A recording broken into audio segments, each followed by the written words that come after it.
Биринчиден биз кайдыгерликти токтотушубуз керек. Мисалы акыркы эле ошол баткендик келин 2 баласы менен үйүнөн өлтүрүлдү да. Анан бунун эми кошуна колун угуп туруп үйдө чыр болуп атат деп көңүл бурбай койгон, милиция чакырбай койгон.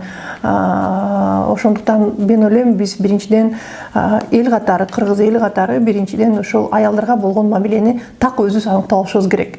Чынында аял кишини мына депутаттарыбыз да баш кылып малды уурдоо менен салыштырып атышат да. Аял кишини биз мал катары кабыл алабызбы же тең укуктуу адам катары кабыл алабызбы? Бул бизден көз каранды нерсе.